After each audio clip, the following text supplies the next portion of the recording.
Hello, everyone. Welcome to the meeting.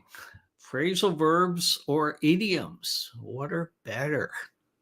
Anyway, my name's Burton Lange. I've taught hundreds of business and IT professionals how to be more successful using business English. And business English is full of idioms and phrasal verbs. What is more important? Is it to know phrasal verbs or is it to know idioms? Please comment. Let me know what you think and tell me about yourself. Where are you situated?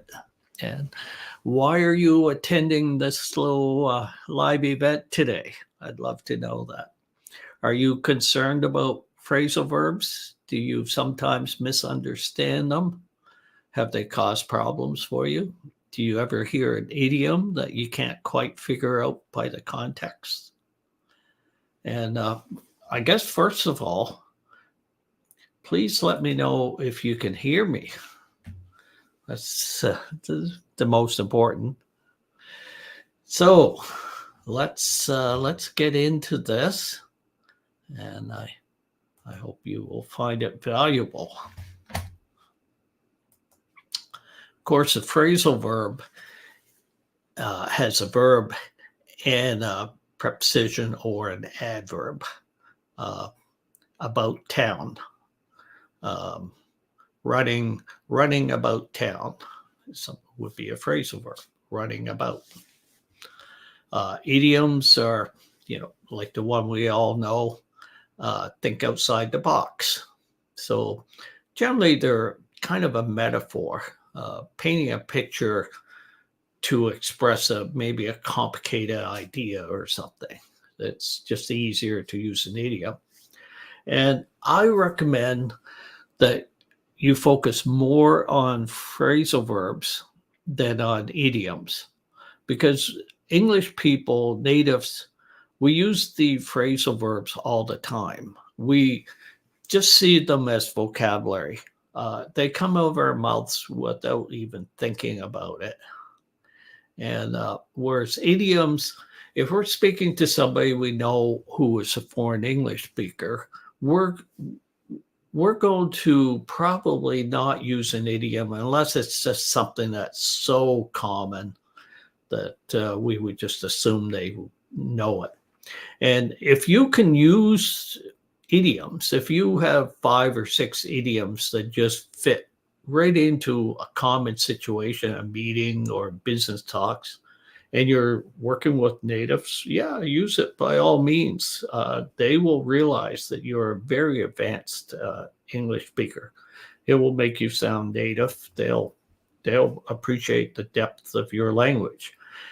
Now, phrasal verbs can cause you problems. And phrasal verbs, so I'm going to first move through some phrasal verbs, and a way to learn them, a way to understand them, using what we call cognitive, so thinking, cognitive linguistics is kind of the scientific approach to it. And let me move to the next slide here. So phrasal verbs and idioms are all about understanding our place in the world. And we have elements that affect us. And please let me know in the comments where you are, how you use your English. Do you use phrasal verbs yourself? Maybe you don't really kind of realize you're using them. So we live in the world, and we are governed by certain elements. Time. Time is precious. Time defines how much we earn. Some of us are paid for our time. Some of us are paid for the value that we deliver. And we are around things. We are living things, but we have houses, we have offices, we have articles in our house. That we go into some things. We get into our car, we get in our house, we go in our office, We go out of our office. We go around things. We know about things. And so these phrasal verbs relate to time and things and precision in reference to things. And or we are in or we are out of something, and space. So we're trying to figure out our dimensions, our time and our space, and where we sit in it, where other people sit in it, where things sit in it, how to describe them. This is how we use phrasal verbs. And they contain a verb, generally an action verb: run, talk, walk, things like that. And if you run, you're going faster than you're talking or you're walking. So to run is probably going to be about being in a hurry, and you're in a hurry to get to something. And that's get to something, right? So phrasal verbs express these ideas. And sometimes we take off our jacket. So we take our jacket and we take it off. We separate it from ourselves. And we'll cover this. So the particle is actually the most important part, that preposition, like the to and the off and the in and the out and all these things that really tells you what's going on in relation to the thing that's being happened to the object. I don't want to make this more complicated than it is. For years and years, I've been trying to teach people phrasal verbs. And traditionally, the way to learn phrasal verbs has just been through lists and hearing and that. And you do pick them up naturally. You pick them up in context. Some are very easy to understand in context. Some are very difficult to understand. And people would say, well, make a list of sentences and learn them from that, where they sit in a sentence. But they can be used in many different ways. So it's good to listen to them. And if you don't understand it, think about what's being acted on. Is a person being acted on? Is it about time? Is it about an object in space? Is it what's this preposition saying? Is it going into something? Is it coming out of something? Is it increasing? We grow up. So we say, oh, Johnny grew up into a tall man. Okay, so he grew up. He increased. He went higher. He got higher. The planet grew up. Our program blew up. It blew out, right? It could be, we say it blew up. It could be a disaster like an explosion, but really today we often say, oh, it's really blown up. It's gotten big. So it's getting big, right? If it gets down, it's getting lower. So I hope you understand how important the particle is in these phrasal verbs. And it's really to decode it. And what you do, my IT people, you code things and you decipher code. You find bugs in that. So we have an object. This is my water bottle. We can go around it. So I could say the object is a town. I walk around the town. I run around the town. Does anybody want to give me an idea what would be the difference if I said I've been running around town all day, or I've been walking around town all day? Does anybody want to take a shot at this?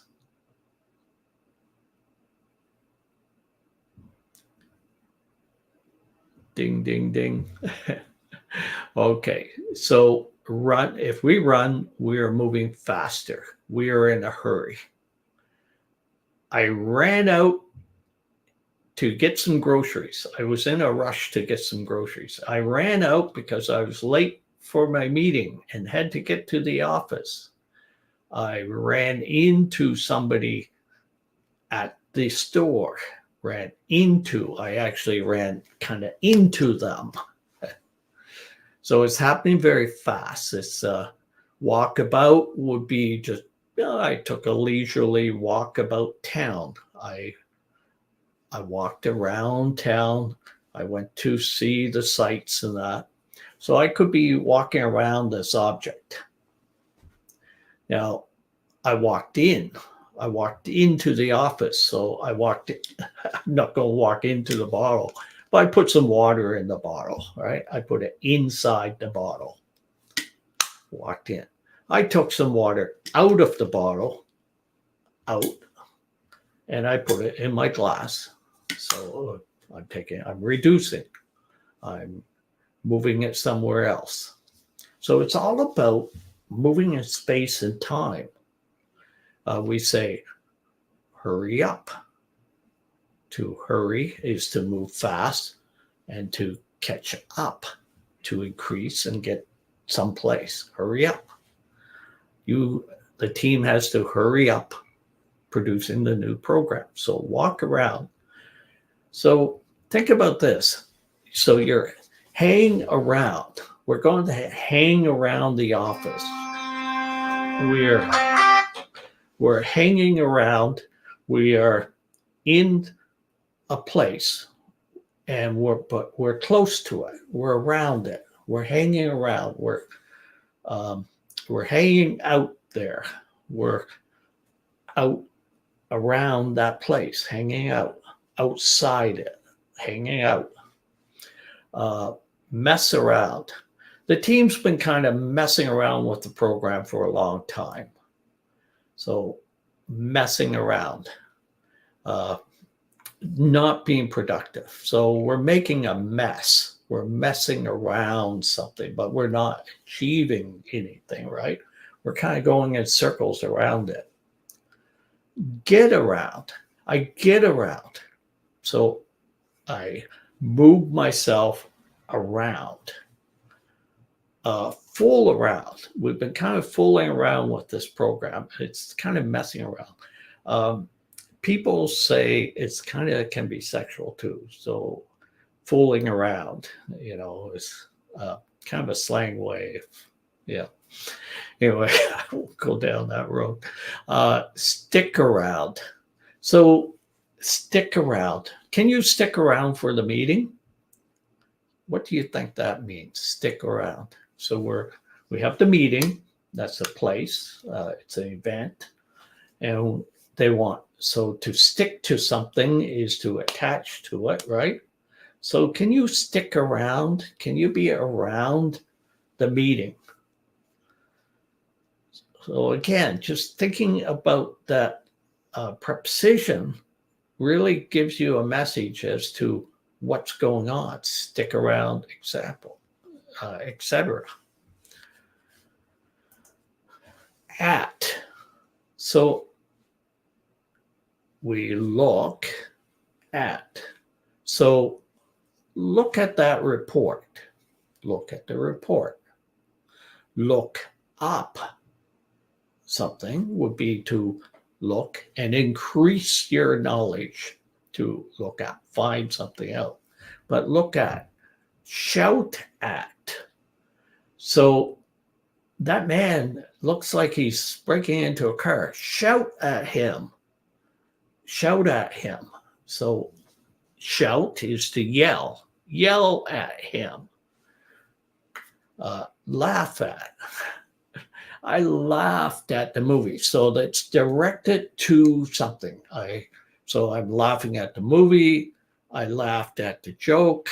I laughed. I shouted at the man. I shouted at the car. That somebody was driving too fast with the children around. I shouted out at the meeting. So I projected something outward. Point at. I'm pointing at something. I'm pointing at the bottle, right? I'm pointing to point. Make point out. So we say it. I pointed out the problem to the team. So I pointed out the problem. Now this is more of a metaphor, isn't it? Because it's an idea. It's a problem. It's not a solid object.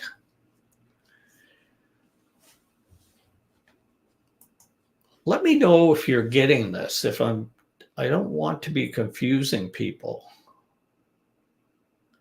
Now, we say go away. If I was to, so I'm here and I go away from it. Away is to leave. Away. I am far away from something. So I go away. I give it away. So I take this, and maybe you're in the room, and I give it to you. I give it away, right? It's leaving it's going, it's gone. Takeaway. What were the takeaways from this session? I would say on phrasal verbs, the takeaway is to focus on the particle, the second part, the preposition, what's happening to it. It's going away. Put it away. Oh, I better put that book in my bookcase. Put it away in the bookcase. So put it out of sight. Put it in the proper place. Put it away. So it's leaving me. It's going in the box or something. It's going in the bookcase. It's going in my desk.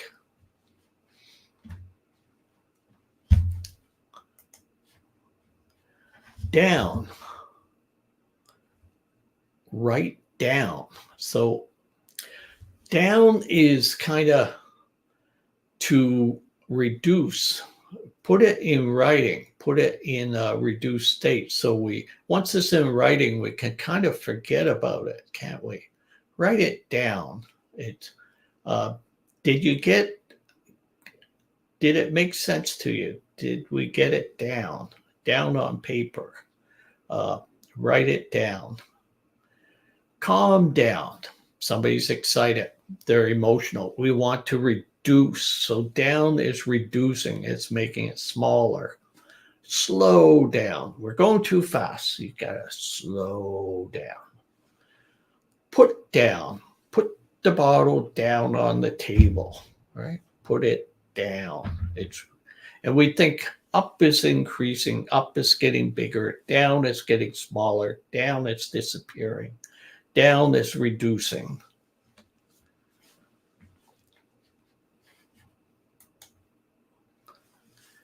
Fill in. So you need to fill in the form. You need to fill in the fields on the data report. Fill in. So we are increasing. We have a blank space. We are filling it with information. So we fill it in. So we're putting something into it. I'm filling in my bottle with water. I fill it in. I'm filling. Check in. So to check something is to find out, to let somebody know, so to check in is to, in a hotel, we check into the hotel. We go into the hotel. So we're entering something. We're getting inside something. Check into the meeting. Check into the presentation. Check into the convention. So you're entering, check in. Tune in. Tune into the broadcast. Listen to it. Get there. Enter the broadcast. Enter the meeting. Tune in. Are you fully tuned in?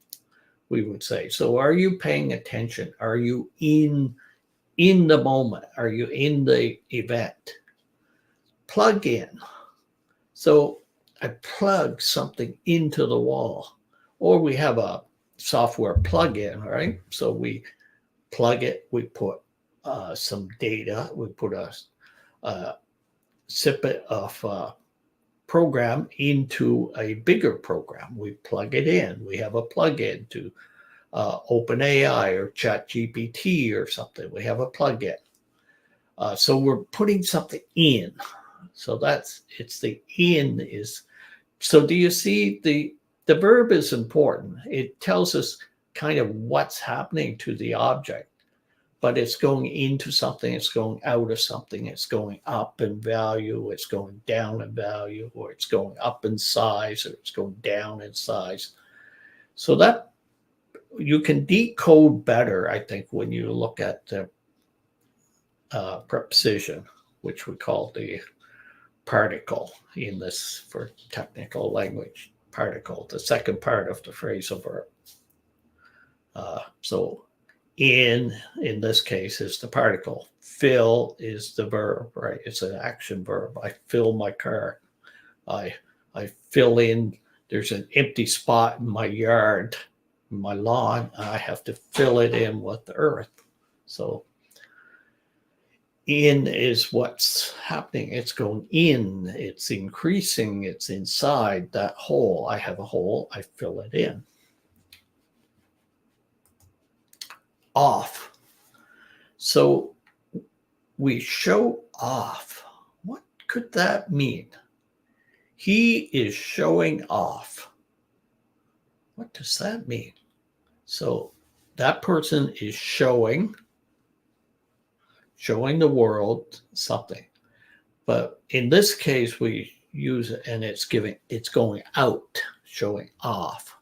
So this person is trying to increase their image. They're showing off their skills. Maybe it looks like I'm showing off my expertise in phrasal verbs. I'll tell you that if you study something, you learn it well. If you teach something, you learn it really well. So if you want to learn something well, teach it. So the last number of days, I've been really focused on phrasal verbs and idioms because I knew I would be doing this. For the last 4 years, I've been teaching English and I would teach phrasal verbs and that, but I didn't really get into as much as I am now. I would use these traditional ways of teaching that I would have programs for. And I realized that we really need to think about that preposition. What's it doing to the object? And that way you can decode it. I really have to move this along. On. Something's on. Hold on. Hold on to it. Hold on. Hold on would mean maybe stop in time. Can you hold on a moment until we get this finished? Turn on. So we're turning something on. We're activating activating. Hold on. We're instructing somebody to do something that's kind of static. Put on. Put it on the table. Put it on. Lay it on, put the object on something. Out, check out. Check out that new person in the office. So find out about them. Find out about them. Look, I just used the phrasal verb by accident. Find out. Find out.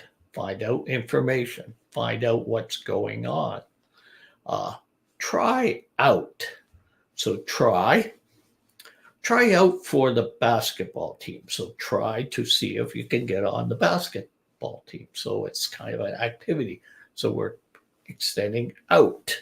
We're trying out. So we're doing something outward. Over. Go over. Turn over. Ask over. So we're asking over something. Over. Going over. Go over the program. Go over the information with your team. do-over. Somebody has a do-over. They change their appearance. They did a do-over on, a lady had a do-over on their makeup or something. Do the work over. Do it over, over, over. Go over it. Do it again. Ask over. Turn around. Turn around. Turn around. Get around. Usually we would have around with this. So get around town, move around town, run around town really fast. I've been running around town all day. Get around. I get around. I've been getting around well. So we're mobile, we're moving. Come around. He came around to the new idea. It took him some time to get there, but he got there. So he came around. So he's now around. He is on the same path. We are like-minded. We have the same idea. Bring up. So we're increasing. John brought up a really good idea. He put it out there. He made it visible. He didn't hide it. He didn't cover up. If we cover up something, we put something so we can't see it, but he covered it up. We ended up with a very successful program. Give up. So the action is to give up. I give up. I leave. I give it up. I give it up to somebody else. Grow up, get bigger, look up. So look up to increase our knowledge. Make up, make it up, make it good, make it. I had to make up with somebody. I was sorry I said something. I made up with them. I apologized. Pick up a pizza on the way home. Set up the show, set up the presentation. Shut up. Shut the mouth. So it's kind of that action. So shut up. All right. Now, just go over a few idioms here. I just have to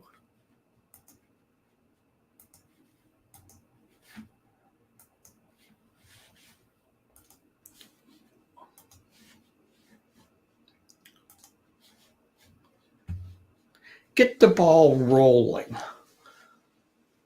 So the team has to get the ball rolling. You have to get started. So visualize a ball that's static, it's not moving, and you move it. So we're going to move the project. Get the ball rolling. See, it's a metaphor. It's using words to present a picture that expresses an idea. Get the ball rolling. Very common. We need to get the ball rolling. We need to get the project rolling, going.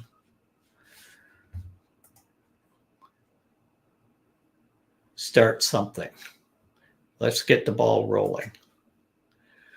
Think outside the box. I bet everybody has heard this more times than you want to hear it, right? Be innovative. Think creatively. But these are good. These allow you to express a complicated idea in a very short period of time. That it's like code that people understand. He's been cutting corners with the program, taking shortcuts, and I think it's going to blow up. Cutting corners is taking a shortcut. It's like you're building something and you just cut the corners and you're making it smaller. Cut corners, reducing, not good. He's been cutting corners. It's good, cause a mistake. Doing it the easy way is not the best way. Hit the ground running. So We need to hit the ground running. We need to get on with the project. We need to be up to speed and ready to move. We need to hit the ground running. Okay, team? So very good for meetings and that. Start something quickly with lots of energy. So be well prepared. Get your sleep tonight because tomorrow we have to hit the ground running on this new project. Keep your eye on the ball. What do you think that means? Stay focused on what you're doing. Keep your eye on the ball, like you're playing baseball. Well, you're going to hit the ball, or cricket, or anything, or football. You've got to keep your eye on the ball, right? Keep your eye on the ball. You've got to know what's going on. Get down to business. Hey, team, we've got to get down to business. We need to start. Enough small talk, enough chat. Let's get down to business. North America, we get down to business pretty fast. We don't tend to make a lot of small talk before we start our meeting or anything. So Latin America is a little different. Get down to business. Get into the main topic. Cut to the chase. It's kind of like the same thing. Get to the point. Don't circle around. Don't go around the bush. Get to the point.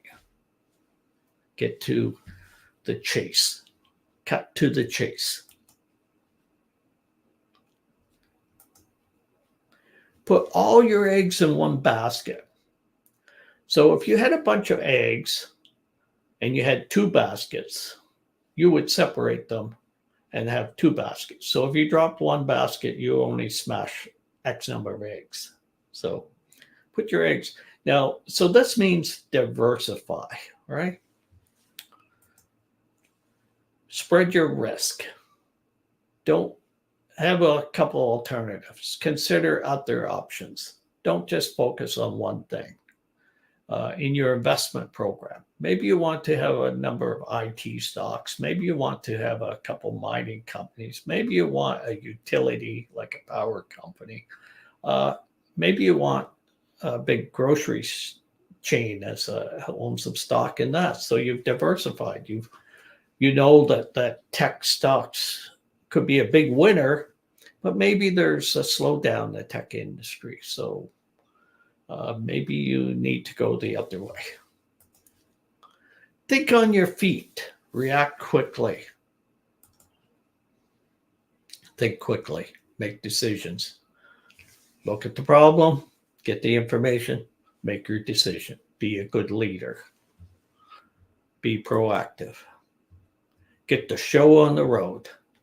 I needed to get the show on the road this morning. I needed to start. Okay, folks, it's time to start. Let's get the show on the road. Start the meeting. Great. Well, I went over a little bit. I hope everybody's well. Let me know if you want some of these slides. Let me know. I have a free course on making small talk. I'm glad to send it to anybody who would like. Send you the link. Just DM me, message me, make some comment. I'm always ready to help. Thank you very much. I hope you have a great day. Again, my name is Burton Langell. I coach people in business English. Have a good day. Bye.